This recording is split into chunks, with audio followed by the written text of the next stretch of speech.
નમસ્કાર મિત્રો, જય કેરિયર એકેડેમીના ઓનલાઈન પ્લેટફોર્મ પર આપનું સ્વાગત છે.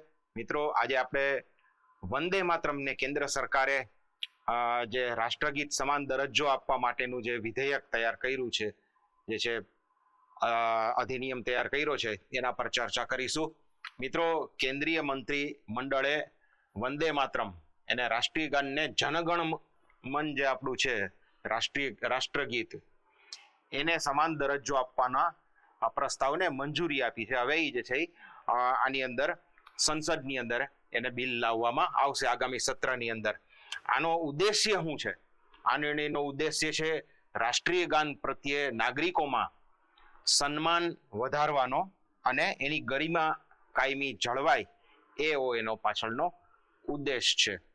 અપમાન બદલ કે વંદે માતરમ ગીતનું જો કોઈ અપમાન કરે અથવા એ ગાતી વખતે જો કોઈ અવરોધ ઉભો કરે તો એની વિરુદ્ધ જે છે કડક કાર્યવાહી કરવા માટેની જોગવાઈ એની અંદર કરવામાં આવી છે.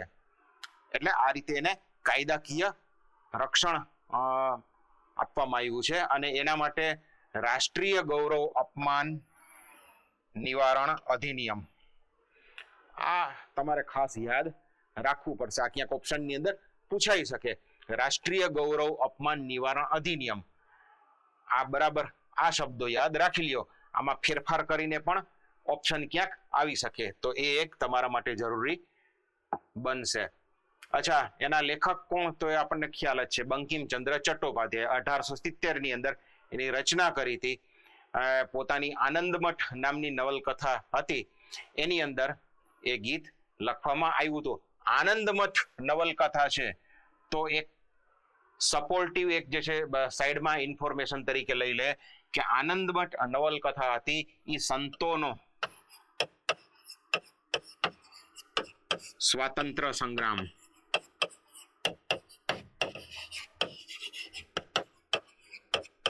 કોની સામે? અંગ્રેજોની સામે.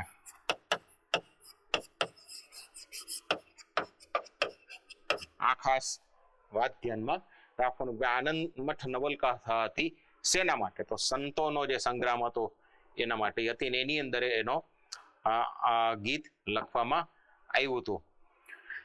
ભારતીય રાષ્ટ્રીય કોંગ્રેસના કયા અધિવેશન? તો 1896 ના અધિવેશનમાં, કલકત્તા અધિવેશનમાં રવિન્દ્રનાથ ટાગોર દ્વારા ગાવામાં આવ્યું. એક વસ્તુ ખાસ યાદ રાખજો કે 1896 ના ભારતીય રાષ્ટ્રીય કોંગ્રેસના કલકત્તા અધિવેશનમાં સૌથી પહેલા વંદે માતરમ ગાવામાં આવ્યું.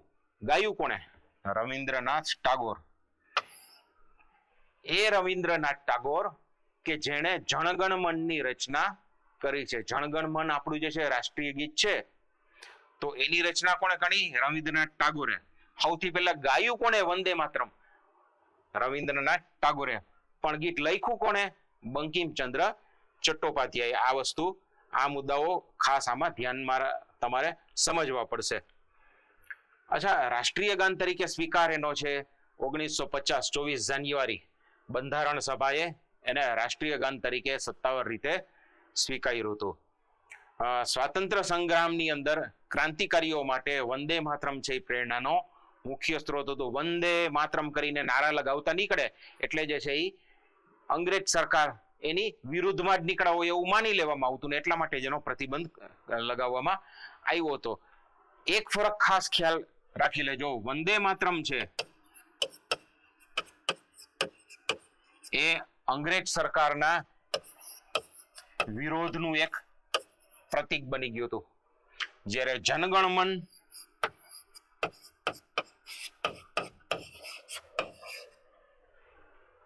આવા કોઈ વિરોધનું પ્રતીક હતું નહીં. રવિન્દ્રનાથ ટાગોરે એને જુદા ઉદ્દેશથી કઈ લખ્યું હતું, એમાં આ કોઈ આવી ભાવના હતી નહીં. જ્યારે સ્વાતંત્ર્ય સેનાનીઓ, ક્રાંતિકારીઓ જે નારા લગાવતા એમાં ક્યારેય જનગણમનનો નારો નથી લગાવ્યો, વંદે માતરમનો નારો લગાવ્યો. બે વચ્ચે આ ફરક ખાસ ખ્યાલમાં રાખવો જોઈએ. અચ્છા, પરીક્ષા માટે તમારે મહત્વના શબ્દો છે એ યાદ રાખી લેવાના. વંદે માતરમ, રાષ્ટ્રીય ગીત સમાન દરજ્જો એને મળ્યો છે. બંકિમચંદ્ર ચટ્ટોપાધ્યાય એના રચયિતા છે. આનંદમઠમાં સૌથી પહેલા પ્રસિદ્ધ થયું છે 1896 ના કોલકાતા અધિવેશન કોંગ્રેસના એની અંદર એ ગાવામાં આવ્યું. ગાનાર હતા રવિન્દ્રનાથ ટાગોર. રાષ્ટ્રીય ગાન તરીકેનો એને સ્વીકારવામાં આવ્યું હતું. 1950માં રાષ્ટ્રીય ગૌરવ અપમાન નિવારણ અધિનિયમ અંતર્ગત એને રક્ષણ આપવામાં આવ્યું છે. બરાબર, તો આટલી વસ્તુ તમારે આમાં ધ્યાનમાં રાખવી પડશે. આ પ્રકારના વિડીયો જોવા માટે સતત અમને ફોલો કરતા રહો. ધન્યવાદ. ભારત માતા કી જય. વંદે માતરમ.